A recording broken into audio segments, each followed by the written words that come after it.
राम, देव, भगवान, अल्लाह, खुदा, ईश आदि नाम एक ही शक्ति के हैं। वो कैसा है, कहां है, कैसे मिलता है, किसने देखा है? ये प्रश्नवाचक चिन्ह पूर्ण रूप से हटाने के लिए अवश्य सुनिए जगत गुरु तत्वदर्शी संत रामपाल जी महाराज के अमृत वचन, सर्व पवित्र धर्मों के पवित्र शास्त्रों के आधार पर। दर्शकों, जब जीवन में समस्याओं का अंबार लग जाता है तो हर दिशा में निराशा ही दिखाई देती है। कुछ ऐसी ही सच्ची घटना घटित हुई है छत्तीसगढ़ के निवासी संतोष दास जी के साथ। दर्शकों, अब आइए सुनते हैं संतोष जी के भक्तिमय सफर की कहानी उन्हीं की जुबानी। नमस्कार जी। नमस्कार सर। क्या नाम है जी आपका? सर मेरा नाम संतोष सोनवानी, ग्राम भेड़ागढ़, तहसील पंडरिया, जिला कबीरधाम, छत्तीसगढ़ से हूँ सर। संतोष जी, संत रामपाल जी महाराज से नाम दीक्षा आपने कब ली? सर मैं संत रामपाल जी महाराज से नाम दीक्षा 8 अप्रैल 2021 में लिया हूँ। संत रामपाल जी महाराज से नाम दीक्षा लेने से पहले क्या आप कोई भक्ति साधना भी करते थे? हाँ सर, हमारे पूर्वजों में जो भक्ति साधना 33 करोड़ देवी देवताओं जो भी मानते थे वो हम भी मानते थे। उनके परंपरा के अनुसार से हम भी भक्ति वही करते थे। तो फिर क्या कारण बना कि आप संत रामपाल जी महाराज की शरण में आए? सर मेरे को लगभग 9-10 साल हो गए। कमर में दर्द, पैर में दर्द, चलने फिरने में बहुत ज़्यादा प्रॉब्लम था मुझे। छोटे छोटे बच्चे लोग मुझे ऐसा चल रहा है करके हंसते थे, मुझे रोना आ जाता था उसी समय। मैं उनको ना डांट पाता था ना दौड़ पाता था, क्योंकि नस नस में पैर के जो नस है उसमें बहुत ज़्यादा चिलकता था। एक पैर कदम रखने से गिरने का नौबत आ गया था सर, मतलब इतना बहुत ज़्यादा। और उसी के लिए बहुत यीशु मसीह में गए, वहाँ भी बहुत प्रार्थना किए, पर भी से ठीक नहीं हुआ। उसके बाद हम दरगाह में गए, दरगाह में दिखाया, वहाँ भी ठीक नहीं हुआ। फिर जो भी भक्ति के लिए बताते थे, जो भी जहाँ जाने के लिए तांत्रिक के पास जाओ तो तांत्रिक के पास जाते थे। जो जैसा बोल दिया, आपको 10 नींबू लगेगा, 2 नारियल लगेगा और अगरबत्ती लगेगा, जैसा बोलते थे उनके पास चले जाते थे। और जो बोलते थे आपके घर में कुछ प्रेत बाधा है तो आप अपना घर को बंधन से मुक्त कराओ, आपको लाल वाला मुर्गा लगेगा, काला वाला मुर्गा लगेगा, वो भी हम करते थे। बहुत सारे तांत्रिकों के पास, वैद्य के पास गए, वहाँ से भी हम कोई राहत नहीं मिला। और इलाज के लिए जब हम डॉक्टर के पास जाते थे, एक्सरा कराए, MRI करवाए और बहुत सारे ब्लड टेस्ट करवाए, सभी में नॉर्मल आता था, कोई परेशानी नहीं है। डॉक्टर लोग बोलते थे कि आपको स्पॉन्डिलाइजेशन का प्रॉब्लम है, मतलब मुड़ने में, ये करने में तकलीफ है। तो आप डेली का डॉक्टर के पास दिखाए थे तो बोले कि आप एक डेली का व्यायाम करो। अब पैर उठने के लिए नहीं हो रहा है, दौड़ने के लिए नहीं हो रहा है, तो व्यायाम कैसे कर सकते थे? व्यायाम करने के लिए हो नहीं सकता था। तो डॉक्टर भी बोले, डॉक्टर को जब दिखाया था, सारा रिपोर्ट घर में रखा हुआ है, डॉक्टर को जब दिखाया तो डॉक्टर बोले कि आपके रीढ़ की हड्डी में, मतलब यहाँ से यहाँ तक का पूरा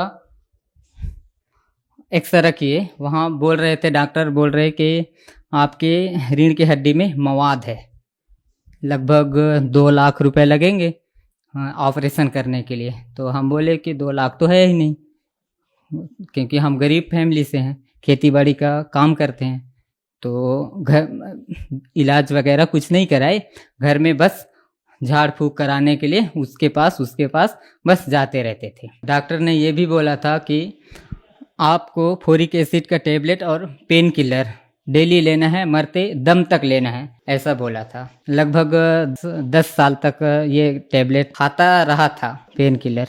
संत रामपाल जी महाराज से नाम दीक्षा कोई फेसबुक में जीने की राह ऐसा मतलब लिखा हुआ था, फ्री में पुस्तक मंगाएं जीने की राह।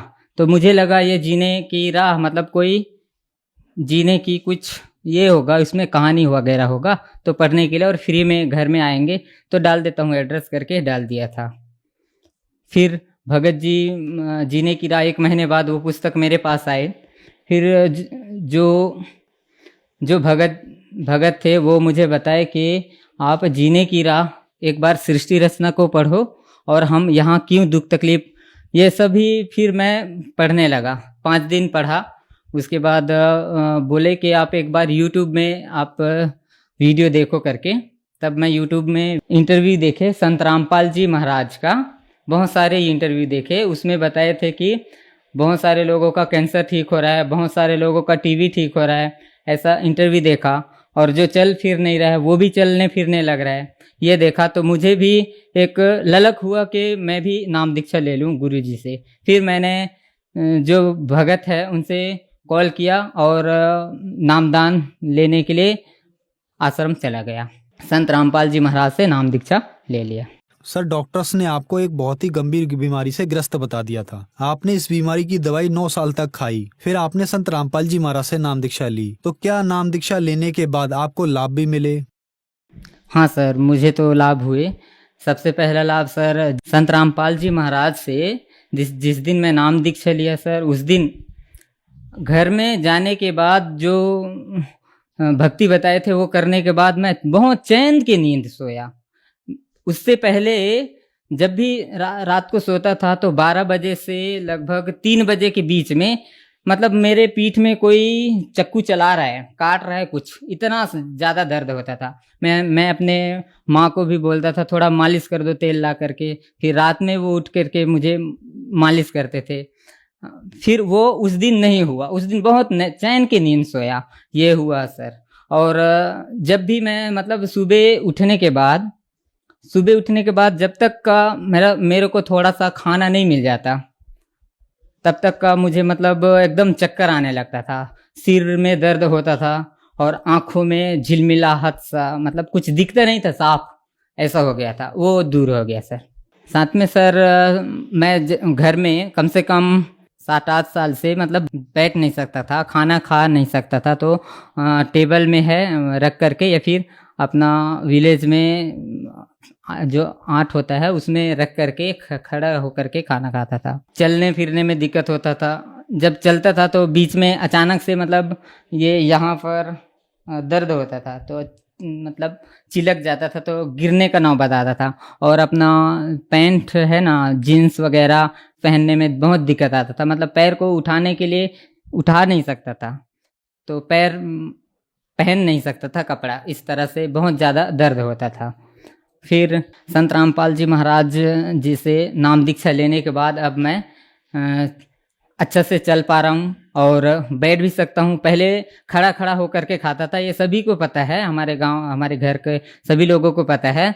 और अब बैठ के भी खा रहा हूँ। और पहले बहुत कम खाना खाता था, मतलब थोड़ा सा खाना खाने के बाद थोड़ा बचा देता था, मतलब हर बार जूठा छोड़ देता था, मैं बचा देता था। तो घर के लोग बोलते थे ये बहुत कम खाना खाता है पक्षी जैसा, तो इसको इतना खाना काहे दे रहे हो। लेकिन जिस दिन से मैं नाम दीक्षा लिया हूँ उस दिन से आज तारीख तक थोड़ा सा भी जूठा नहीं छोड़ा और भूख भी लगने लगा, अच्छा से खाना खाने लगा और वे मेरा वजन भी बढ़ने लगा धीरे धीरे से।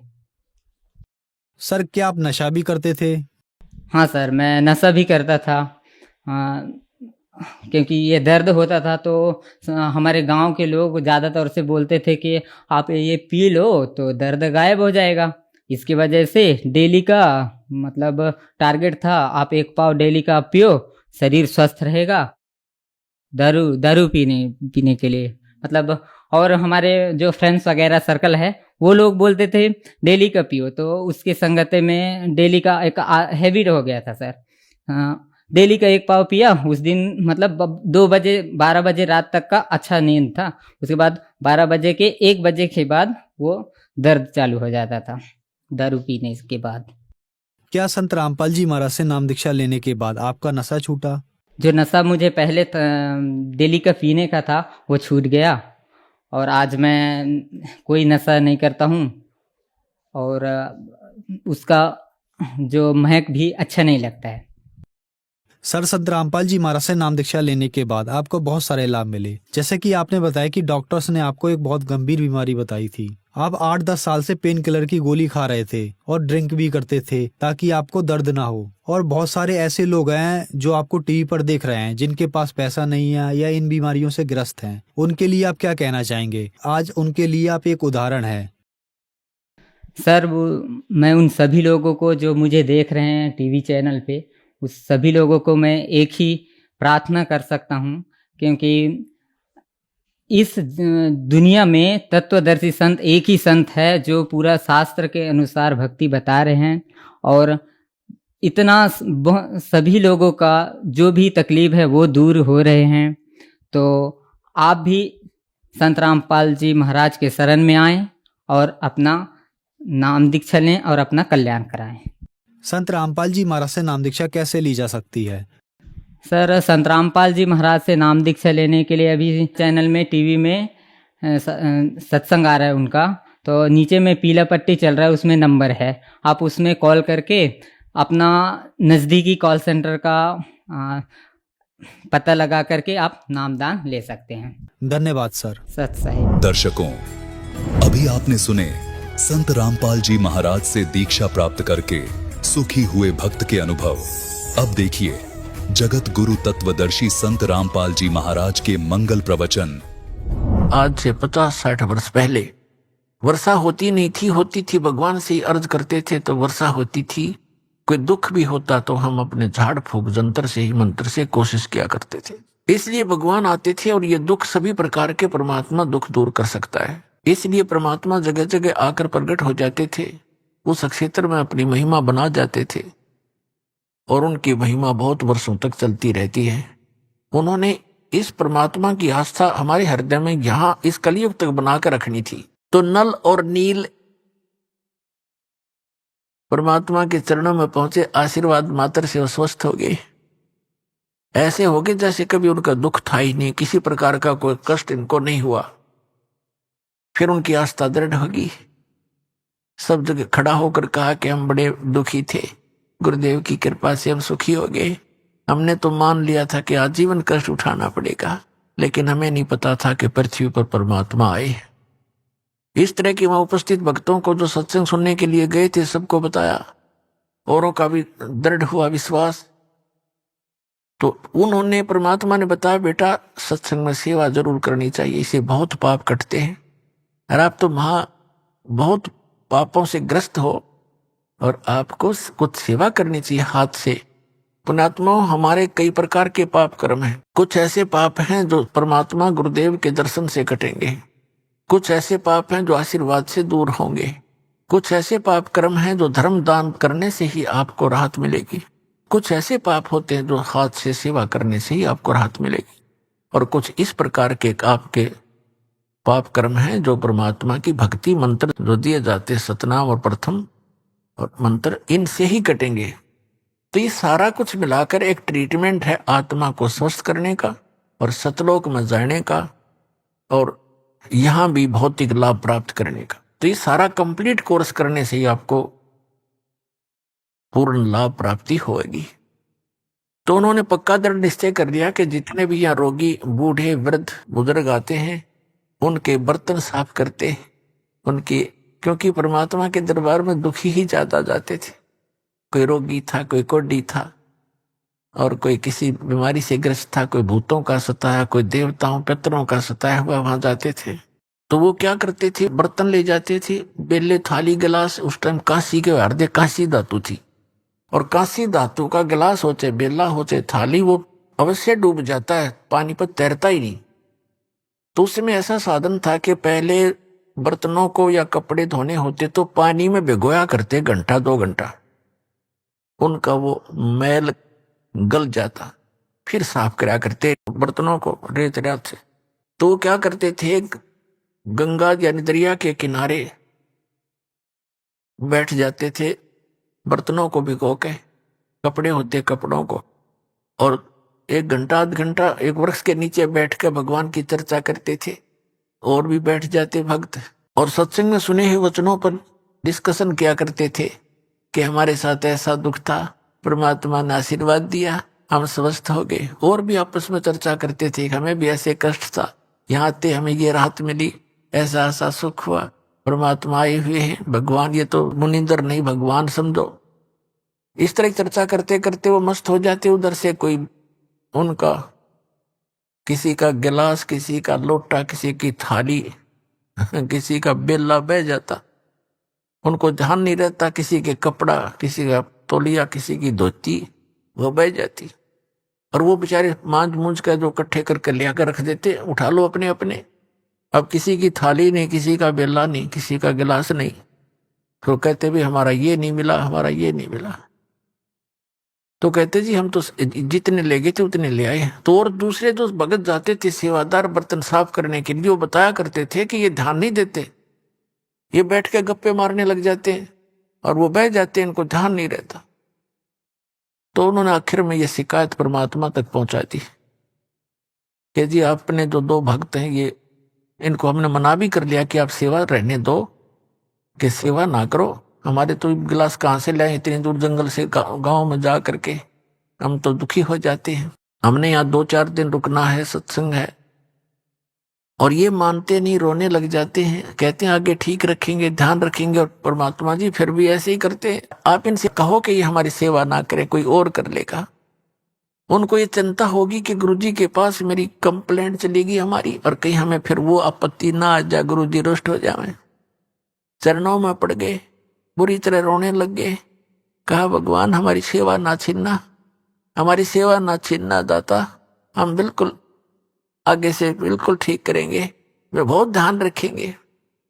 तो वो भगत कहने लगे जी ऐसे ही कहते हैं, कई बार कह लिया ऐसे ही, अब जाते फिर वैसे ही फिर कर देते हैं।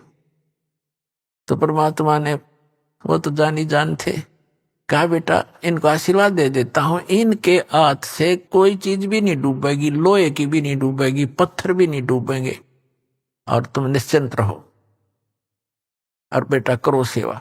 अब नल नील खुश हो गए और सावधानी बरतेंगे। अब उनने पानी का बेला भर के थाली और वो रख दिया दरिया पे, वो न्यू का नो बेला भरा हुआ पानी का जल के ऊपर रखा है, वो हाथ ला दे नीचे जाओ ना तो नहीं जाओ। और दूसरे भक्त देखने लगे, रे सचमुच ये तो गुरु जी का आशीर्वाद से इसके ये डूबता ही नहीं। उन्होंने, दूसरों ने भी कोशिश कर ली, पकड़ कर 2-2, 3-3 उस बेले को बाहर खींचने की, वो थाली को पानी की भरी हुई जो तैर रही थी, उनसे हली नहीं। और वो हथलाओं जब बाहर आ जा, रखे वही सेट हो जा।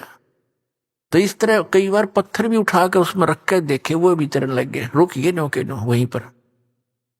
आधे डूब जाते थे, आधे रह जाते थे ऊपर। तो इस तरह की उनके वरदान परमात्मा ने दे दिया, वह समस्या समाधान करने के लिए कि ये सेवा भी नहीं छोड़ना चाहते, इनको सचमुच यह दिक्कत है ही। तो दोनों का बीच बिचाड़ा कर दिया। और ये फिर कहां जाकर बात बनी, अब उधर से समुद्र के ऊपर पुल बनाने की आवश्यकता पड़ी श्री रामचंद्र जी ने। और समुद्र पर पुल बनाना कोई बालकों का खेल है। श्री रामचंद्र जी कहते 3 दिन तक घुटनों पानी में खड़ा रहा, समुद्र से याचना करता रहा, प्रार्थना करता रहा, मुझे रास्ता दे, जल्दी मुझे रास्ता दे सागर राज, मैं बहुत दुखी हूं, और ऐसे ऐसे मैंने अपनी पत्नी को छुड़वा के लाना। तीसरे दिन जब उसने देखा कि समुद्र टस से मस नहीं हो रहा है, लक्ष्मण से कहा कि मेरा अग्नि बांध दे, इस समुद्र को फूंकता हूं। ये रावण का संग पाकर अभिमानी हो गया है। अब उसने निकाल के तीर छोड़ना चाहा अग्निबाण, तभी समुद्र विपर रूप बनाकर बाहर आ गया। श्री राम से कहने लगा कि भगवान ऐसा अनर्थ ना करो, यदि आपने इस जल को फूंक दिया, मुझे फूंक भी दिया, तो ये गड्ढा बन जाएगा, आप फिर भी सफल नहीं हो सकोगे इसमें से जाने के लिए, और बहुत बड़ा संसार बसा हुआ जीव जंतु, आपको पाप लगेगा। ऐसा काम करो कि लाठी भी ना टूटे और सर्प भी मर जा। तो श्री रामचंद्र जी ने कहा कि फिर ऐसा कौन सा उपाय है बताइए।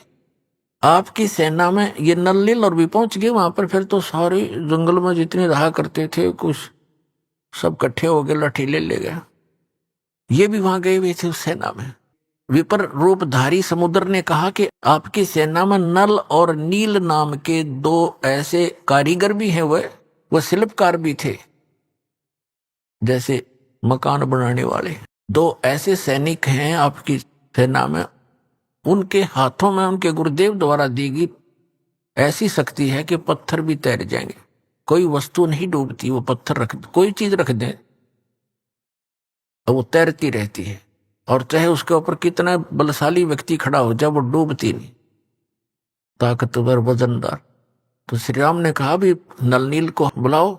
नल नील आए, उनसे कहा कि भाई एक ट्रायल दो, अपनी कोई पत्थर रखकर दिखाओ, आपके हाथों में करामात बताई है हमने और हमें जरूरत है यहाँ पुल बनाने की। नल और नील दोनों अभिमान में आगे, ये महाराज जीव ने उसने सोचा कि यदि हम अपने गुरुजी को याद करेंगे, मंत्र जंत्र करेंगे, अपना मंगलाचरण, तो श्री रामचंद्र जी ने सोचेंगे ये तो कहीं भगवान की स्तुति करके इन्होंने शक्ति प्राप्त की है। यानी अभिमान आना था, ऐसे ही काम बिगड़ा करता है, किसी प्रकार भी हो जाए गड़बड़। उन दोनों ने उस दिन तुरंत पत्थर उठाए। अहम था उस दिन, उन्होंने वैसे तो पत्थर उठाकर रखे करते थे, कोई कुछ भी चीज रख देते। उस दिन उनके अंदर एक विशेष दोष था मन में, इसलिए फेल हो गए। पत्थर उठाए रखे, दोनों के डूब गए। अब उनको तो कॉन्फिडेंस था कि अवश्य तैरेंगे, और लाइट आ गए, फिर दूसरे भी डूब गए, फिर लाइट आ गए, वो भी डूब गए। अब श्री रामचंद्र जी समुद्र की तरफ देख रहे थे, मानो ये कहना चाहते हैं कि आप झूठ बोल रहे थे। उसी से में उस विपर रूपधारी समुद्र ने कहा कि नल नील तुमने अपना सतगुरु याद नहीं करे, उनको याद करो। तो उनका बात याद आएगी। फिर उन्होंने परमात्मा को याद किया, और वो तो आना ही था, क्योंकि श्री रामचंद्र भी दुखी, रावण का अंत आए लिया था, उसकी टिकट भी कटवानी थी, और वहां आए क्योंकि ब्रह्मा विष्णु महेश भी उसी के तो बच्चे हैं परमात्मा के। सूक्ष्म वेद में कहा कि राम कृष्ण सतगुरु सहजादे और भक्ति हेत न हुए पियादे। उस परमात्मा के ही बच्चे हैं, ये भी सहजादे हैं, हमसे अच्छी आत्माएं हैं ब्रह्मा विष्णु महेश। तीनों देवा कमल दल बसे, ये ब्रह्मा विष्णु महेश, और प्रथम इनकी वंदना फिर सुन सतगुरु उपदेश। तो परमात्मा अपने बच्चों के दुख को देखता है, श्री राम के दुख को देखकर वहां पहुंचना ही था, और नहीं आते, क्योंकि नल नील का अगर से काम बन जाता तो उन्होंने आना ही नहीं था, कि उन्होंने रजाई न्यों बख्शी थी, पर हम कर्म ही ने बिगाड़ देते अपनी सारी कहानी को। तब देखा कि सामने मुनिंदर ऋषि आ रहे हैं। कुदरती नजर पड़ी सैनिकों की, उन्होंने कहा कि ये ऋषि जी आ रहे हैं, कौन है? नल नील कहने लगे ये तो हमारे गुरुदेव आ गए, देखो हमारी पुकार सुन ली। और इतने में परमात्मा निकट आ गए। नल और नील ने चरणों में प्रणाम किया। श्री राम और लक्ष्मण और सभी ने हनुमान तक आके उनके चरणों में नमन किया। तब श्री रामचंद्र जी ने कहा कि ऋषिवर, आपके इन बच्चों के हाथों में आज वो शक्ति नहीं रही, मेरा दुर्भाग्य है, और मुझे आवश्यकता है कि समुद्र पर पुल बना के मैं लंका में जाऊं। रावण सीधी बातों से नहीं मान रहा, उससे युद्ध करना पड़ेगा और सीता को छुड़वाऊं। भगवान दया करो मुझ पर। जब आप अपने बच्चों को, अपने शिष्यों को शक्ति दे सकते हो, मेरे पर भी दया करो, कोई वरदान दो, मुझे भी मेरा ये कठिन कार्य सुलभ करो। तो परमात्मा ने कहा कि अब इनके हाथों में यह शक्ति रहेगी भी नहीं, क्योंकि इनके अंदर अभिमान छा गया। अब परमात्मा कहते हैं कि जैसे माता गर्भ को रखे यतन बना और ठेस लगे ते अक्षीण होए, तेरी ऐसे भक्ति जावे। जैसे किसी बहन को, बेटी को गर्भ रहा हो, अब वही जानती है उस गर्भ की कीमत को। रात्रि के समय भी, करवट लेते समय भी ये सोचती है, भगवान कहीं मेरे बच्चे के दाब ना लग जा। रात को भी ऐसे चिंता से उठकर बैठती है, कहीं करवट ना ले ली गई हो। ऊंचे नीचे में पैर रखते समय भी सोचती है, कोई वजन उठाती है तब भी ध्यान रखती है, ताकि मेरा गर्भ रूपी लाल सफल हो और मुझे बच्चा प्राप्त हो। तो परमात्मा कहते हैं ऐसे आपको जिस दिन से मंत्र प्राप्त हुआ है, उस दिन से आपकी आत्मा कि अंदर भक्ति रूपी ये लाल गर्भ प्रारंभ हो गया है और इसको इतना सतर्क रहना पड़ेगा, आपने इसको ऐसे रखना पड़ेगा जैसे माता गर्भ को रखे यतन बना और ठेस लगे तो अक्षीण होए, तेरी ऐसे भक्ति जावे। तो उन्होंने भक्ति नाश किया, गुरु जी की से आस्था हटी, अभिमान घर कर गया। अभिमान इस जीव का सबसे बड़ा शत्रु है। अहंकार के अंदर जीव मार खाता है और जीव क्या कि अहंकार से आप प्रधानमंत्री बना हो चाहे सारी पृथ्वी का राजा हो, 1 मिनट में अधरंग पैरालाइसिस हो जा, बांका मुंह हो जा, हाथ उठे नहीं, मक्खी मुंह में गब्बड़े और लिकड़े, खा कभी मान इसका मिट्टी का। हमारे को कालना अज्ञान से इतना मूर्ख बना दिया कि हम इस मिट्टी का भी मान कर लेते हैं, अपने को सुपीरियर मानने लग जाते हैं। हमारी बुद्धि भ्रष्ट कर रखी इस काल ने। तो श्री रामचंद्र जी ने कहा कि भगवान फिर मेरे ऊपर तो बड़ी आपत्ति आई है, कुछ दया करो, एक पुल बन जाए इस पर समुद्र के ऊपर। तो परमेश्वर ने कहा कि आओ मेरे साथ साथ। हाथ में एक सोटी ले रखी थी, डोगा जैसे आजकल बूढ़े रखा करें सोटी, वैसे भी रखते हैं जैसे कोई कुत्ते बिल्ली से बाहर जाते हैं तो रख लेते थे। वो एक सोटी थी, डंडा था, उसके साथ ऐसे लाइन खींच दी रेखा एक बहुत बड़े पहाड़ के चारों तरफ गए और कहा कि इस रेखा के अंदर अंदर के पत्थर उठा लीजिए, ये सब हल्के कर दिए हैं, जिससे अपना पुल बनाओ बन जाएगा। अब वो पत्थर उठाए गए, उनकी ट्रायल ली गई, बिल्कुल आसानी से ऊपर तैर जाते हैं। अब नरलील दोनों शिल्पकार भी थे, उन्होंने उनको काट तराश के एक दूसरे में फंसा के भी ऐसे एडजस्ट कर किए उन्होंने। इतना योगदान उनका फिर भी रहा, लेकिन वो परमात्मा कबीर जी की कृपा से मुनिंद्र रूप में आए, भगवान की दया से समुद्र पर वो पुल बनाने में श्री रामचंद्र जी सफल हुए थे। जगत का पेखना पेख्या धनी का, नाम ना लेखा जगत का, पेखना पेख्या धनी का, नाम ना लेखा। उसने ऐसे कर दिया, उसने ऐसे कर दिया, जो करने वाला उसका कितना जिक्र भी नहीं हम करते। तो पुण्यात्माओं, इस प्रश्नों के उत्तर सुनकर वो भक्त इतना प्रभावित हुआ जी, बात तो आपकी सारी नई नई लगे हैं पर हृदय में जगह बनावे, और कुछ कुछ मुझे आपकी बात में दम लगा। अब पुण्यात्माओं, प्रथम बार ये पुराना पेंट इतना जबरदस्त हो रहा है आपके हृदय में, पुराना ज्ञान अज्ञान। अब पुराना पेंट कहीं हो रहा और नए पेंट ने के जल्दी सी टकने दे, लेकिन दास के पास वो रेगमार है, कति खुर्च दूंगा और ऐसा कर दूंगा कदे भी ना उतरा आजीवन। परमात्मा कहते 9 मन सूत उलझिया, ऋषि रहे झखमार, और सतगुरु ऐसा सुलझा दे उलझन दूजी बार। इस अध्यात्म मार्ग को परमात्मा कबीर जी की दया से, गुरुदेव जी की रजा से ऐसा सुलझा दिया है, इस कलयुग में नहीं उलझ सकता। को उलझाना चाहोगा तो भी नहीं उलझेगा।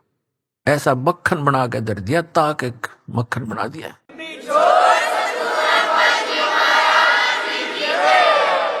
अपनात्मा, ये त्रेता युग में परमात्मा की कथा आपको सुनाई, द्वापर युग में परमेश्वर आए और करुणा में नाम से प्रसिद्ध हुए। एक वाल्मीक था भिक्षु नाम का, और उसकी पत्नी थी गोदावरी, और वो निसंतान थे। उनको परमात्मा ऐसे ही कमल के फूल पर मिले थे, शिशु रूप धार करके। उनके घर पे प्रवेश होने से वो वाल्मीकि कहलाए। अब ये जाति तो हमने बना रखी भगवान के लिए, सब जीव बराबर हैं, एक जैसे। वो तो दृढ़ भक्त अच्छी आत्मा चाहे किसी मजहब जाति धर्म में हो वहीं पहुंच जाते अपने बच्चों के लिए, क्योंकि सारे उसके बच्चे हैं। एक ब्राह्मण था गंगेश्वर, और उसका पुत्र था गणेश, और एक सुदर्शन भक्त था वाल्मीकि जाति में। वो परमात्मा का भक्त बना जब करुणा में नाम से आए हुए थे। सुदर्शन नाम का एक भक्त, और उधर से वो गणेश नाम का ब्राह्मण का लड़का था, वो भी कबीर परमेश्वर का शिष्य हुआ। और द्वापर युग में ब्राह्मण की कीमत अलग बहुत ज्यादा होती थी। तो गंगेश्वर नाम का जो ब्राह्मण था वो इस बात से घना दुखी था कि मेरा बेटा ब्राह्मण का लड़का एक वाल्मीकि का चेला बन गया, मेरी तो इज्जत का नाश कर दिया इसने। उसने परमात्मा को भी बहुत भला बुरा कहा, अपने पुत्र को भी बहुत घना प्रताड़ित किया। फिर वो बच्चा मान्या नहीं, वो उनका एक परम भक्त बना। जो सुदर्शन नाम का वाल्मीकि जाति में जन्म था जिस बच्चे का, उसने परमात्मा का ज्ञान समझा और स्वीकार किया। और उस सुदर्शन के माता पिता बहुत विरोध किया करते थे। वो श्री विष्णु जी के पुजारी थे और परमात्मा के उस ज्ञान को उन्होंने नहीं माना, लेकिन सुदर्शन जी ने बहुत अच्छे तरह से समझा। एक दिन क्या हुआ कि सुदर्शन जी ने बहुत प्रार्थना की और कहा, भगवान मुझे वो लोक दिखा दो जहां जिसकी आप चर्चा किया करते हो। परमात्मा बोले, बेटा जो मैं बता रहा हूं सो विश्वास कर ले भाई, गुरु के वचन पर विश्वास करना चाहिए। अच्छा जी, जैसे आपकी इच्छा। लेकिन वो जान गए कि इसके हृदय में जो वस्तु है, इसके डिमांड है, वह पूरी ना होगी तो यू नहीं मानेगा। तो परमात्मा ने कहा ठीक है। एक दिन परमात्मा बैठे थे, चल तुझे सतलोक दिखाऊं। अगर जी ले चलो। उनको सतलोक ले गए। एक रूप में वही बैठे हैं और वो उनकी आत्मा को लेकर सतलोक ले गए। 3 दिन और 3 रात तक वो लड़का बेहोश पड़ा रहा, सुदर्शन। अब उधर से उसके माता पिता को पता चला कि ऐसे ऐसे वो करुणा में, करुण कहा करते परमात्मा का, करुण ने पता नहीं क्या जंतर मंत्र कर दिया और मेरे बच्चे को बेहोश कर दिया। अब परमात्मा के माता पिता के पास भी जाकर उलाने देने गई वो उसकी माता सुदर्शन की कि तेरे बेटे ने मेरा बेटा मार दिया, इसने पता नहीं कि जंतर मंत्र कर दिया। कबीर साहब को उसकी माँ समझाने लगी, करुण जी को, करुणामय जी को, कहने लगी बेटा तने क्या कर दिया। उसके लड़के का इकलौता पुत्र था। अब उसका भी नहीं पता था इस बात का। वो भी आ गई वहां शोक व्यक्त करने के लिए और भी इधर उधर के लोग इकट्ठे हो गए। डॉक्टरों को दिखाई, झाड़ फूक करवाने लगे, कुछ नहीं हुआ। तो तीसरे दिन परमात्मा उसको लेकर वापस आए। उठते ही कहता है, सारा इकट्ठे हो रहे रिश्तेदार तक, वो करुण कहाँ है, करुण कहाँ है, वो तो भगवान है, वो तो परमात्मा है, करुण कहाँ है। उठकर चल पड़ा, परमात्मा के घर पहुंच गया। अब घर वालों को तो खुशी हुई कि चलो हमारा बालक जीवित हो गया, ये कुछ भी कहता रहो। उस दिन के बाद उस सुदर्शन जी का ऐसा दृढ़ विश्वास हो गया कि ये भगवान उतरे हैं, ये एक आम वाल्मीकि नहीं है, व्यक्ति नहीं है। तो कहने का तात्पर्य दास का है कि पुण्यात्माओं, जैसे महाभारत के युद्ध के समय श्री कृष्ण जी में प्रवेश करके काल ने गीता का ज्ञान दिया और श्रीमद् भगवत गीता के अंदर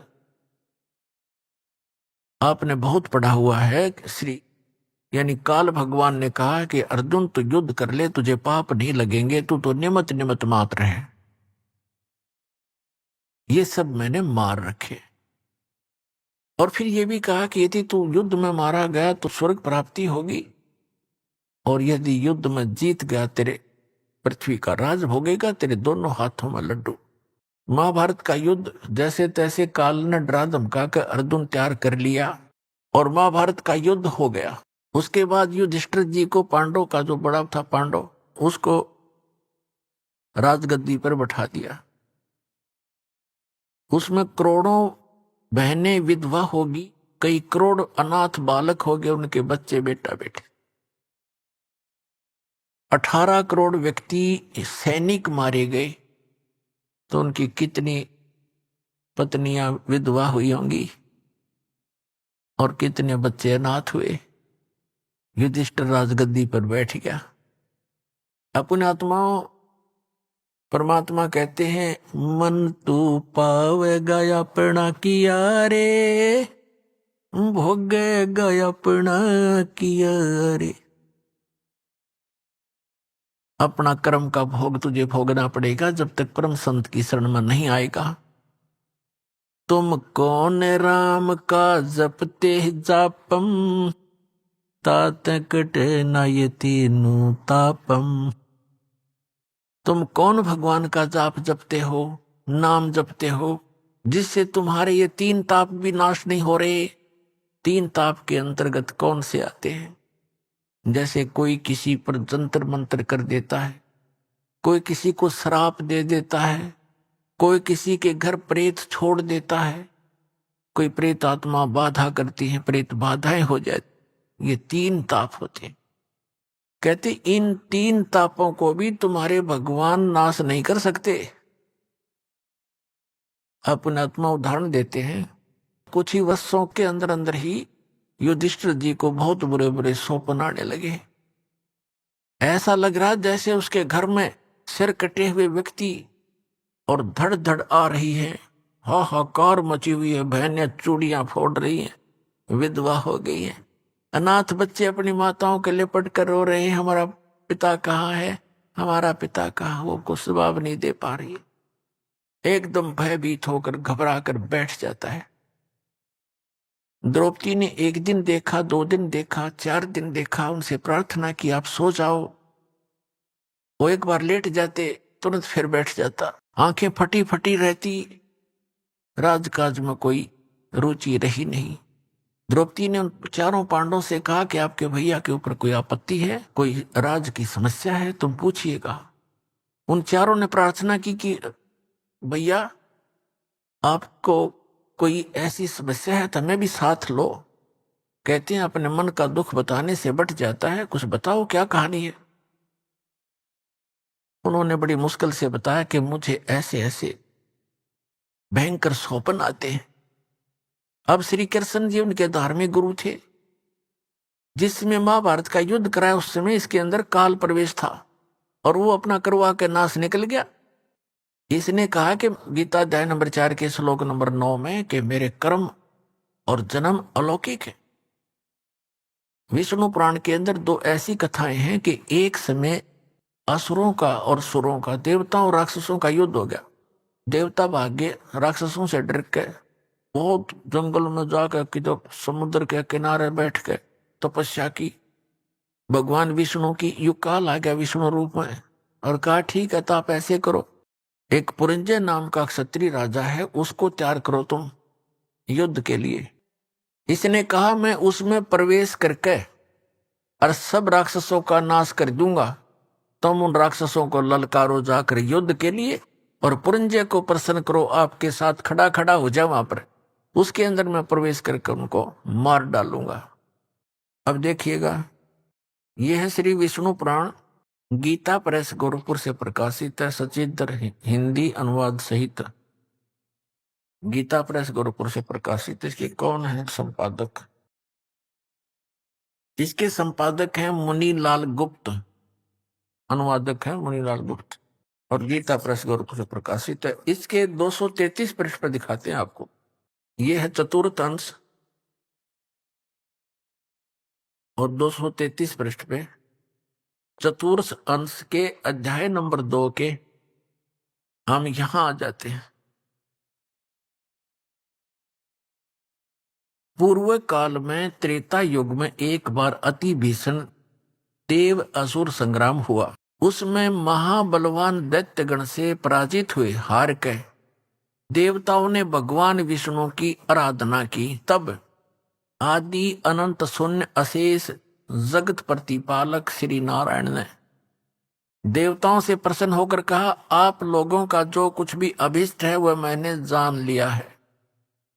तुम जो चाहते हो उसके विषय में यह बात सुनिए। राजऋषि ससाद का जो पुरंजय नामक पुत्र है, उस अक्षत्रिय श्रेष्ठ के शरीर में मैं अंश मात्र से स्वयं अवतीर्ण होकर उन संपूर्ण दैत्यों का नाश करूंगा। अतः तुम लोग पुरंजय को दैत्यों के वध के लिए तैयार करो। अब इसका क्या अर्थ है कि देवताओं ने पुरंजय को, ससाद के पुत्र को तैयार कर लिया, उसमें काल प्रवेश कर गया और उसने राक्षसों को मार डाला, भगा दिया। देवताओं की विजय करा दी। अब और दिखाता हूं। एक बार नाग कुल के व्यक्तियों को और गंधर्व कुल के व्यक्तियों ने लूट लिया, उनको मार पीट कर भगा दिया, उनका खजाने लूट लिए। तो फिर वो नाग कुल के व्यक्ति करने लगे प्रार्थना भगवान की। वहां पर भी ये प्रकट हो गया और उनसे कहा, इस काल ने विष्णु रूप धारण करके आ गया यू, और कहा कि तुम पुरुकुत्स नामक अक्षत्री को अपने साथ मिलाओ, उसके अंदर प्रवेश करके मैं गंधर्वों का नाश कर दूंगा। ऐसा ही किया। देखिएगा ये चतुर्थ अंश और तीसरा अध्याय श्री विष्णु पुराण 242 पृष्ठ पे। यहां देखिएगा तीसरा अध्याय। यहां से पूर्व काल में रसातल में मोने नामक 6 करोड़ गंधर्व रहते थे। उन्होंने समस्त नाग कुल के प्रधान रतन और अधिकार छीन लिए थे। गंधर्व के पराक्रम से अपमानित उन नागेश्वरों द्वारा स्तुति किए जाने पर उनके श्रवण करने से जिनकी विकसित कमल सदृश आंखें खुल गई हैं, निंद्रा के अंत में जागे हुए उन जलशाही भगवान सर्वदेवेश्वर को प्रणाम कर उनसे नागगणों ने कहा, भगवान इन गंधर्वों से उत्पन्न हुआ हमारा भय किस प्रकार शांत होगा। तब आदि अनंत रहित भगवान पुरुषोत्तम ने कहा, युनासव के पुत्र मानधाता का जो पुरुकुत्स नामक पुत्र है, उसमें प्रविष्ट होकर उसमें प्रवेश करके प्रेत की तरफ प्रवेश करके मैं उन संपूर्ण दुष्ट गंधर्वों का नाश कर दूंगा। तो इसके कर्म इस प्रकार अलौकिक हैं। ऐसे ही इसने श्री कृष्ण में प्रवेश करके गीता जी का ज्ञान दिया और बाद में श्री कृष्ण जी को तो पता भी नहीं मैंने गीता जी में बोलिया क्या था। तो पुणात्माओं ऐसे ये जुल्म करता है और उसका पाप और पुण्य जीव के सिर पे रख देता है। अब जो दास प्रसंग सुना रहा आपको कि उन सब ने सोचा कि भी हम अपने गुरु जी के पास चले, क्योंकि श्री कृष्ण जी उनके धार्मिक गुरु थे और गीता का ज्ञान देते समय ये काल इनमें प्रवेश करके श्री कृष्ण जी में सारा ज्ञान कह गया और उनको लड़ा के मार दिया आपस में। जब तक महाभारत का सर्वनाश नहीं हो लिया तब तक श्री कृष्ण के शरीर में प्रवेश रहा। उसके निकलते श्री कृष्ण जी थे। महाभारत में एक प्रमाण आता है, गीता प्रेस गोरखपुर से प्रकाशित द्वितीय खंड महाभारत के अंदर, कि अर्जुन ने फिर बाद में जब श्री कृष्ण जी से कहा कि आप यहाँ से जाने वाले हो और हम विजयी हो चुके हैं, राज्य प्राप्त हो गया, आप कुछ सत्संग करके जाना और उस सत्संग में वो ज्ञान सुनाना जो आपने महाभारत के समय गीता का ज्ञान दिया था। श्री कृष्ण जी कहते हैं कि अर्जुन तुम बड़ा श्रद्धाहीन है, बड़ा बुद्धिहीन है, तूने उस ज्ञान को याद क्यों नहीं रखा। अर्जुन कहता मैं भूल गया उस ज्ञान को, तूने उसको ज्ञान को याद क्यों नहीं रखा, तू बड़ा श्रद्धाहीन है, तू बड़ा बुद्धिहीन है, तेरी बुद्धि अच्छी नहीं है। अब मैं उस ज्ञान को ज्यों का त्यों नहीं बता पाऊंगा, क्योंकि उस समय मैंने योग युक्त होकर वो ज्ञान बोला था। ये तो फिर वो बाद में तुक्के लावा था श्री कृष्ण जी। जैसे एक प्रेत किसी में बढ़ के बोल देता है, बाद में उस आत्मा को पता नहीं मैंने क्या बोला था और ही बताते हैं आपने ऐसे बोला था, ऐसे कहा था, तो बाद में फिर वो कहने लग जाता है कि मैं ऐसे बोला, ऐसे बोला, उसको पता कुछ नहीं होता। अब जब श्री कृष्ण जी कहते मुझे तो याद नहीं, मैं उसको दोहरा नहीं सकता ज्यों का त्यों, और तूने क्यों नहीं याद रखा बुद्धिहीन। अभी आपने सुने संत रामपाल जी महाराज के मंगल प्रवचन। आइए अब सुनते हैं संत रामपाल जी महाराज से नाम दीक्षा लेकर सतभक्ति करके अद्भुत लाभ प्राप्त करने वाले अनुयायी के विचार। दर्शकों, यह कहानी मध्य प्रदेश के बैतूल जिले की भारती डांगे जी की है, जो पहले जय गुरुदेव पंथ से जुड़ी थी। जय गुरुदेव पंथ से जुड़ने के बाद भी उन्हें सतलोक और सत्पुरुष की जानकारी नहीं थी और इन्हें सही साधना का ज्ञान भी नहीं हुआ। अब देखिए भारती जी के जीवन की कहानी इन्हीं की जुबानी। बहन जी नमस्कार। नमस्कार जी। क्या नाम है जी आपका? मेरा नाम कुमारी भारती डांगे है। कहाँ से आए हैं आप? ग्राम टेमुरनी, तहसील आठने, जिला बैतूल, MP से। संत रामपाल जी महाराज से नाम दीक्षा कब लिया आपने? बंदी छोड़ सदगुरु रामपाल जी महाराज जी से नाम दीक्षा मैंने 15 नवंबर सन 2013 में ली। क्यों लिया आपने संत रामपाल जी महाराज से नाम दीक्षा? बंदी छोड़ सदगुरु रामपाल जी महाराज जी से नाम दीक्षा लेने से पहले हम सभी देवी देवताओं की पूजा करते थे और सभी देवी देवताओं की पूजा करने के साथ साथ जय गुरुदेव पंथ से जुड़े थे। तो जय गुरुदेव पंथ से जुड़े थे तो एक दिन मतलब मेरी बुआ है, उनके घर से ज्ञान गंगा पुस्तक आई और उस ज्ञान गंगा पुस्तक को मेरे पापा जी ने पढ़ा और मेरे पापा जी से हमेशा सवाल करते रहते। जय गुरुदेव पंथ में जुड़ने के कारण हमको सिर्फ इतना ज्ञान था कि भाई जय गुरुदेव की यदि साधना उनके अनुसार हम साधना करते हैं तो सतलोक जाते हैं। तो लेकिन उस सतलोक की सही जानकारी हमको बिल्कुल नहीं थी। वो सिर्फ इतना बताते थे कि सतलोक में सतपुरुष है और हमें उनके पास साधना करके जाना है, लेकिन ये कुछ पता नहीं था कि वहाँ पर यहाँ पर जैसी सृष्टि है वैसी वहाँ पर भी सृष्टि है और भगवान कैसा दिखता है, इस टाइप की कोई भी जानकारी वो नहीं देते थे। और मैं मेरे पापा जी से हमेशा पूछते रहती थी कि भगवान कैसे दिखते हैं और कैसे है। और जय गुरुदेव पंथ में जब जुड़े थे हम तो वहाँ बोलते थे कि सतपुरुष अनामी लोक में अनामी पुरुष के रूप में रहते हैं, अलग लोक में अलग पुरुष के रूप। आप एक बात बताइए, जो भी बातें आप बता रहे हैं, सतलोक के बारे में आपको नहीं पता था, सतपुरुष के बारे में आपको नहीं पता था, अनामी लोक के बारे में आपको नहीं पता था, आपने इन सभी बातों का निर्णय कैसे लिया कि कौन सही है और कौन गलत? कहाँ से निर्णय लिया आपने? जब ज्ञान गंगा पुस्तक हमारे घर पर आई तो मेरे पापा जी ने बरसात के टाइम में उस ज्ञान गंगा पुस्तक को पढ़ना चालू किया। आप एक और बात बताइए यहाँ पे कि जितने भी संत रामपाल जी महाराज के अनुयायी हैं वो ज्ञान गंगा पुस्तक का हवाला देते हैं। हम आपसे ये पूछना चाहते हैं कि आखिर ज्ञान गंगा पुस्तक को इतना ऑथेंटिक कैसे माना जाता है? क्यों हर बात जो ज्ञान गंगा पुस्तक में लिखी होती है उसको ही सच माना जाता है?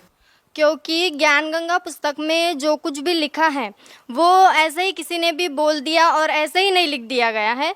जो भी ज्ञान गंगा पुस्तक में लिखा है तो ये जो हम बोलते हैं कि भाई हम हिंदू धर्म से बिलोंग करते हैं, कोई बोलता है कि हम मुस्लिम धर्म से बिलोंग करते हैं, तो ये जितने भी धर्म हैं तो ये सभी धर्मों का कोई ना कोई आधार है और इनका आधार इनके सदग्रंथ है। तो सभी धर्म के जितने भी सदग्रंथ हैं उन सभी सदग्रंथों का उसमें प्रूफ है, ना कि किसी की कही सुनी बातें लिखी है। बहन जी, हम आपसे एक और बात जानना चाहते हैं कि पहले आप जय गुरुदेव पंथ से जुड़े हुए थे, अब आपने संत रामपाल जी महाराज से नाम दीक्षा ले ली है, तो जय गुरुदेव पंथ में व संत रामपाल जी महाराज द्वारा दिए गए ज्ञान में आपको क्या भिन्नता नजर आती है? जय गुरुदेव पंथ में जब हम थे और उनकी साधना करते थे तो वो जो नाम हमें देते थे, पहला ओम रारंग सोहंग सतनाम, उन्होंने विधि ये बताई थी कि जब भी टाइम मिले तो मतलब बैठकर भक्ति करना है, हठ योग करना है, माला जाप करना है, कान में उंगली डालकर एक जगह बैठना है, मतलब कान और आँख दोनों बंद करके वो साधना करना है और तभी हम भगवान को देख सकते हैं। तो क्या होता था कि जब मैं जय गुरुदेव की साधना करने लगी, मैं जब 7th क्लास में थी तब मैंने वहाँ से नामोपदेश लिया था और उसके बाद साधना करना स्टार्ट किया। तो मैं सिर्फ शाम में रात में 1 घंटा या 1.5 घंटा उस साधना को कर पाती थी और उसके बाद वो साधना करने के बाद में मुझे मतलब मेरा शरीर सुन्न हो जाता था, आधा सुन्न हो जाता था और मुझे घंटे और शंख की आवाज़ भी सुनाई देती थी। और एक बार मुझे बहुत ज़्यादा तेज बुखार आ गया था और उसके बावजूद भी मैंने मतलब कथड़ी ओढ़कर रजाई ओढ़कर वो साधना की और उस दिन मुझे जय गुरुदेव के दर्शन हुए। तो जो भी जय गुरुदेव पंथ से जुड़े हैं उन सब से मैं गुजारिश करूंगी कि कृपया जरा ध्यान से सुनिए कि जय गुरुदेव पंथ में मैं जब जुड़ी थी तब मेरे साथ क्या हुआ और उस मतलब सही साधना की तरफ मैं कैसे खिंचाई। तो जब जय गुरुदेव के दर्शन हुए तो उसके बाद उस दिन के बाद में मैंने उस साधना का टाइम दुगना कर दिया। सुबह भी मैं 1-1.5 घंटा साधना करती थी और शाम को भी। यदि किसी को लगता है कि मैं झूठ बोल रही हूँ तो मैं KG1 से 10th तक मामा जी के घर पे पढ़ी। तो मामा जी का गांव मेरा ससुंदरा है जो डिस्ट्रिक्ट बैतूल में ही पड़ता है, तो कोई भी पूछ सकता है वहाँ जाकर। 10th के बाद में मैं मेरे घर पर आई टेम्बुर्नी और उसके बाद पापा जी ने ज्ञान गंगा पुस्तक पढ़ी और फिर उसमें हमको सतलोक के बारे में जानकारी हुई कि सतपुरुष कौन है और वो कैसे है और कौन मतलब उनका नाम क्या है, उसका पता चलने के बाद उसमें ज्ञानगंगा पुस्तक में एक चैनल का नाम लिखा हुआ था जिस पर बंदी छोड़ सद्गुरु रामपाल जी महाराज जी का सत्संग आता है। हम सब लोग सत्संग सुनने गए। वहाँ सत्संग में हमने देखा, एक दिन प्रसंग आया कि भाई राधा स्वामी पंथ के बारे में बता रहे थे वो, और उन जगतगुरु तत्वदर्शी संत रामपाल जी महाराज जी ने ये बताया कि राधा स्वामी पंथ से ही निकली एक शाखा जय गुरुदेव पंथ, जय गुरुदेव है। तो मतलब ये राधा स्वामी और जय गुरुदेव ये एक ही पंथ हुआ। तो उसमें उन्होंने एक बुक खोली और वो एक तुलसीदास हाथरस वाले की थी जिसको घट रामायण बोलते हैं। तो उसमें लिखा था कि पांचों नाम काल के जानो और तब दानी मन शंका आनो, उसमें ऐसा लिखा था। तो हम ये बात हमारे को सबसे ज़्यादा खटकी कि जब ये खुद ही इस बात की गवाही दे रहा है, इस पंथ की जो मेन बुक है वो इस बात की खुद गवाही दे रही है कि हम जो नाम जाप कर रहे हैं वो काल के हैं। मतलब कि हम सतलोक वतलोक तो फिर कहीं से कोई गारंटी नहीं है कि भाई हम सतलोक जाएंगे, जब इसमें पहले ही लिखा है कि ये जब ये नाम से जाप करने से हम काल के मुंह में जाएंगे, सीधा ही लिखा है ना कि भाई काल के नाम दिए गए हैं ये। तो फिर हमने सत्संग, धीरे धीरे सत्संग सुना, हमको ज्ञान हुआ कि वास्तव में सतलोक क्या है, परमेश्वर क्या है। फिर उसके बाद में हम बंदी छोड़ सद्गुरु रामपाल जी महाराज जी से नाम उपदेश लेने गए, उनसे नाम उपदेश लिया। आप एक बात बताइए कि मानव जीवन में गुरु का बनाना बहुत ज़रूरी होता है, जो कि आपने बनाया जय गुरुदेव जी को। लेकिन कहा यह जाता है कि गुरु नहीं बदलना चाहिए, गुरु बदलना पाप होता है। आपने पहले जय गुरुदेव जी को गुरु बनाया, फिर आपने संत रामपाल जी महाराज को गुरु बनाया। क्या आपको नहीं लगता कि कहीं ना कहीं आपने गुरु बदल के पाप किया है, कोई गलती की है? जी नहीं, मुझे बिल्कुल ऐसा नहीं लगता है कि मैंने गुरु बदल के कोई पाप किया है। जय गुरुदेव की जब हम साधना करते थे तो हमारे घर पर उनकी सारी बुकें रखी हुई थी, तो उसमें से एक पुस्तक हमारे घर पर भी थी और बंदी छोड़ सद्गुरु रामपाल जी महाराज उस पुस्तक को खोल कर बता रहे थे और उस पुस्तक का नाम था जय गुरुदेव की अमरवाणी भाग 2। तो उसमें लिखा हुआ था, उसमें एक संत के बारे में जय गुरुदेव ने भविष्यवाणी की थी कि एक ऐसा संत या एक ऐसा पुरुष जन्म ले चुका है जिसका सबको बेसब्री से इंतजार है, और वही एक ऐसा संत है, वही पूर्ण संत है जो इस पूरे विश्व को सुधार सकता है या परिवर्तन ला सकता है। तो ये बात भी हमको खटकी और वो पुस्तक हमारे घर पर रखी हुई थी। तो हमने सत्संग सुना और उसके बाद में हमने वो मिलाया और तभी हम बंदी छोड़ सद्गुरु रामपाल जी महाराज जी से जुड़े। और जय गुरुदेव ने भी इस महान पुरुष की भविष्यवाणी की है, तो इसमें तो फिर कोई शक की गुंजाइश ही नहीं होती कि हमने गुरु बदल लिया या हमने गुरु की आज्ञा का पालन किया नहीं किया। जय गुरुदेव ने भी कहा था कि जब वो संत, यदि मैं उस संत का पता बता दूं तो सब लोग वहाँ पर भीड़ कर देंगे, अभी से भीड़ करना प्रारंभ कर देंगे और जनता को संभालना मुश्किल हो जाएगा। यहाँ पे हम आपसे एक और बात जानना चाहते हैं कि आपने जय गुरुदेव जी से नाम दीक्षा लेने के बाद संत रामपाल जी महाराज से नाम दीक्षा ली, ये तो रही आध्यात्मिक मार्ग की बात। लोग भक्ति इसलिए करते हैं कि उनको शारीरिक लाभ भी हो, मानसिक लाभ हो, आर्थिक लाभ हो। आपको संत रामपाल जी महाराज से नाम दीक्षा लेने के बाद क्या लाभ मिले? सब लोग आध्यात्मिक लाभ को तो बाद में ही गिनते हैं, पहले तो आर्थिक शारीरिक लाभ को या मानसिक लाभ को पहले देखते हैं। तो मैं उस चीज़ को पहले बताना चाहूँगी कि मुझे बंदी छोड़ सद्गुरु रामपाल जी महाराज जी की शरण में आने से पहले जो ये मधुमक्खी होती है, जो इसके काटने से मुझे बहुत मतलब एलर्जी थी, उससे रिएक्शन होता था, बहुत ज़्यादा खुजली होती थी और बहुत ज़्यादा मतलब इस शरीर के पूरे पार्ट अंदर से भी खुजली होती थी और जलन महसूस होती थी। मैं एक जगह खड़ी भी नहीं रह सकती थी, इतनी प्रॉब्लम होती थी मेरे को। और जब मैं ससुंदरा में थी तब भी मुझे एक बार ततैया की मक्खी मतलब मधुमक्खी ने काटा था और तब भी मेरे साथ ऐसा ही हुआ था और मुझे डॉक्टर के पास मेरे नाना जी ने गोद में उठा के लेके गए थे और इस बात के वो भी गवाह हैं। अगर किसी को शक हो तो जाकर पूछ सकते हैं। और अब रही बात बंदी छोड़ सद्गुरु रामपाल जी महाराज जी के शरण में आने के बाद की, तो मुझे बंदी छोड़ सद्गुरु रामपाल जी महाराज जी के शरण में आने के बाद मुझे एक बार ततैया की मक्खी ने काटा और उसका रिएक्शन भी हुआ और फिर जो बंदी छोड़ सदगुरु रामपाल जी महाराज जी चरणामृत और प्रसादी देते हैं वो मैंने खाई तो एकदम तुरंत ही असर हुआ उसका, मैं एकदम ठीक हो गई। जबकि उनसे नाम उपदेश लेने से पहले जब तक मैं गोली दवाई नहीं लेती थी, मुझे इंजेक्शन नहीं लगते थे, तब तक मुझे आराम नहीं होता था। और आर्थिक स्थिति अच्छी हो गई, बहुत अच्छी हो गई। हमने कभी सपने में भी नहीं सोचा था कि हमारा घर बनेगा, तो परमात्मा की दया से हमारा बहुत अच्छा घर बन चुका है, गांव में सबसे अच्छा घर है। और बंदी छोड़ सदगुरु रामपाल जी महाराज जी की शरण में आने से पहले मेरे पापा जी नशा करते थे, तंबाकू गुटखा बहुत ज़्यादा सेवन करते थे और उसकी वजह से मेरे पापा जी के दांत टूट गए हैं सामने के। तो अब खाना खाने में प्रॉब्लम होती है। तो बंदी छोड़ सदगुरु रामपाल जी महाराज जी के शरण में आने के बाद उन्होंने नशा कम्प्लीटली छोड़ दिया है और अब हम बहुत अच्छे से रह रहे हैं, कोई किसी प्रकार का कलेश घर में नहीं होता है और अब सुखी जीवन जी रहे हैं।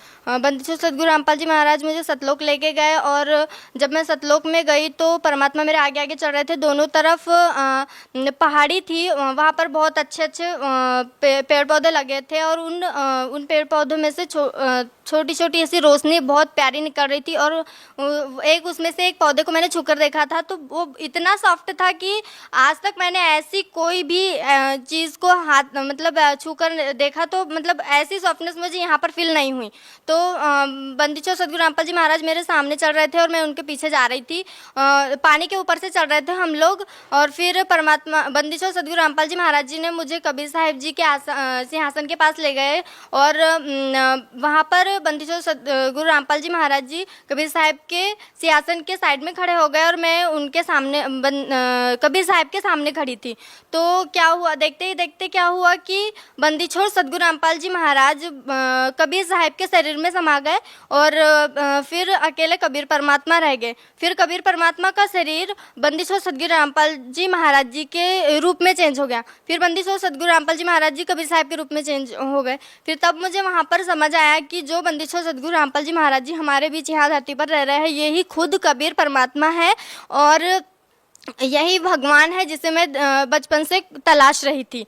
तो मैं जय गुरुदेव पंथ से जितने भी लोग जुड़े हैं और वो बैठकर साधना कर रहे हैं और अपना समय बर्बाद कर रहे हैं और अपना शरीर गला रहे हैं, तो मैं उन सबसे प्रार्थना करना चाहूँगी कि आप एक बार बंदी छोड़ सदगुरु रामपाल जी महाराज जी की शरण में आए और जिस सतपुरुष की, जिस परमात्मा को देखने के लिए, उनसे मिलने के लिए आप तरस रहे हैं, वो बंदी छोड़ सदगुरु रामपाल जी महाराज जी धरती पर आ चुके हैं। परमात्मा कबीर साहब आ चुके हैं और वो आपके लिए पल के बिछाए खड़े हैं। आप भगत समाज को क्या संदेश देना चाहेंगी? आप एक महिला होने के नाते उन महिलाओं को क्या कहना चाहेंगे? उन लड़कियों को क्या कहना चाहेंगे जो अपने पिताजी, अपने पति के नशे को लेकर बहुत परेशान रहते हैं? उन लोगों को क्या कहना चाहेंगे? मैं उन सभी माताओं बहनों को प्रार्थना करना चाहती हूँ कि यदि आप अपने पापा जी का या भाई का नशा छुड़वाना चाहते हैं तो आप बंदी छोड़ सदगुरु रामपाल जी महाराज जी जो ज्ञान बताते हैं चैनल पर सत्संग आता है, तो आप उनका ये सत्संग सुनकर देखें और आपके घर पे जो भी धार्मिक सदग्रंथ रखे हुए, चाहे वो हिंदू धर्म के हो, चाहे मुस्लिम धर्म के हो, चाहे अन्य किसी भी धर्म के हो, बंदी छोड़ सदगुरु रामपाल जी महाराज जी सभी धर्मों के सदग्रंथों को खोल कर दिखाते हैं। ऐसा नहीं कि भाई उन्होंने बोल दिया या हमने सुन लिया बस यही तक ख़त्म नहीं हो जाती उनकी बात, वो खुद खोल के दिखाते हैं और आप उन सदग्रंथों को अपने घर पर मिला सकते हैं यदि आपको किसी भी प्रकार का डाउट है तो। आज तो ऐसा समाज हो गया है कि बहनें भी नशा करने लग गई हैं, भाइयों की तो बात ही छोड़ो। तो यदि कोई आप खुद नशा छोड़ना चाहते हैं या किसी का छुड़वाना चाहते हैं तो आप बंदी छोड़ सदगुरु रामपाल जी महाराज जी का सत्संग देखिए, तब आपको ज्ञान होगा कि ये नशा कैसे छूटता है और कौन छुड़वा सकता है। तो आप बंदी छोड़ सदगुरु रामपाल जी महाराज का सत्संग सुनकर, ज्ञान समझकर उनकी शरण ग्रहण कीजिए, भक्ति कीजिए, तभी इन सभी दुखों से आपको छुटकारा मिल सकता है। बहुत बहुत धन्यवाद। हाँ जी, सच्चा है।